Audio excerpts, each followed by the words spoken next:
In this video, we are going to explore the new Vector Displacement Brush toolset in 3DCoat 2023. It has one unique feature that sets it apart from other VDM toolsets in other applications, and that is the ability to capture shapes on a model to use as a brush preset. I want to show by way of comparison a standard brush alpha that's grayscale, like this here, and I will use a stamp draw mode to click and drag away from the center to scale or rotate.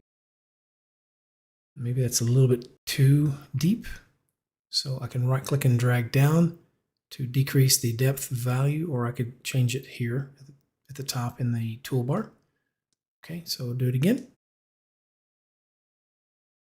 Now I'm going to switch to a vector displacement brush, and you'll find a number of VDM preset subfolders that 3DCoat provides for the user, but you may notice an option here to download VDM alphas. I'll switch to a different VDM subfolder and then select an ear vector displacement map. I will do the same. I'll click over here and you can see the difference. Vector displacement brushes allow the user to utilize undercuts, which you can see here. All right, so let me hide that, and we'll show another example, but in this case, I want to use pick and paste. So I'll go to the body layer here in the sculpt tree panel, and as I hover over the section that I want to capture, I can see a preview here in the tool options panel. You can choose the map size that you want to use, the alpha prefix. You can adjust the tolerance. Let's bump that up a bit. Okay, so we can hover in the area that we want to capture. We can use the bracket keys on their keyboard to adjust the size of the capture radius, or we can right click and drag to the right to scale up, or to the left to scale down. So let's say we are happy with that. I'll click, and that will store it in memory. And then when you see these options open up, 3DCoat has finished, and we can now choose to create a VDM alpha. We can also save it as an EXR file.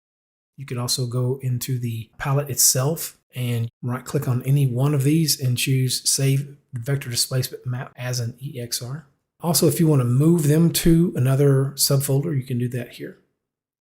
So let's go ahead and click Create VDM Alpha. And there we have it. Now I can select this model. I'll choose Extrude. Before I do, I just want to mention, if you check Auto Switch to Extrude, what that will do is go through the process of creating the VDM brush, and then it will also switch to the Extrude brush so that you can use it immediately. Let's try it on this bust. I'll click on the new Vector Displacement Brush Alpha, and I can see in the E panel the stamp draw mode is already selected. I will choose that. If this model were extremely low in resolution, but we wanted 3DCoat to add some dynamic subdivision, we could choose this option here, but you want to be a little bit careful with that. You don't want to go too high. I don't need that here. I have enough resolution on this head. Okay, so let me go ahead and click where I think the center would be. Okay. If I see a visible edge of the brush radius, I can eliminate that by adjusting the fall off. So let's go ahead and do that.